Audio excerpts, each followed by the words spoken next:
Hey church, this coming Sunday morning we're going to be looking at the parable of the sower. Now in the story here, the sower here goes out and he takes seed and he throws it out on the ground like a farmer would, hoping that it will grow a great crop. The seed though, it falls on 4 different types of soils. Each one of those soils represents a heart. Now the first one was called the path. It would be an area where everybody would walk on and it was pounded down and it was just so hard that the seed couldn't even get down in the ground. Some people have hearts like that. They're just hard-hearted. The second one was there was this soil that was over rocky ground and it was very, very thin soil. It wasn't really very much at all. The seed was thrown on that. That would be a shallow heart. The third one was a seed got thrown in among the weeds and it grew up there, but basically it got choked out. That would be a divided heart. Then the fourth one was seed that got thrown into really good soil and it produced amazing things. You know, in the past, people have looked at this passage and you said, well, let me ask you a question. Do you think there's just one group here, one heart that's saved and the rest of them aren't?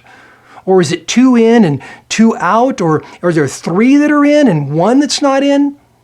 I don't think that's what Jesus is trying to teach in the passage at all. The point that Jesus is trying to make here is there's only one type of heart that's pleasing to him. The heart that listens, the heart that hears, that understands. Listen, I want to encourage you that you should tune in this week to worship together with us, but also tune in with a really humble heart to hear what it is that God wants to say to you, a heart that's prepared to hear from the Lord. You see, this parable is painfully practical because every one of our hearts is represented here in these soils. Some are hard, some are shallow, some are divided, some are productive. In this passage, there's only one command.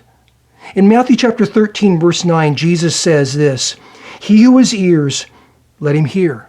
In other words, you need to listen really well here.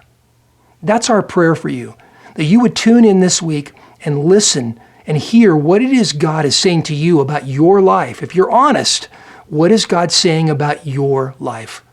God bless you. Love you all.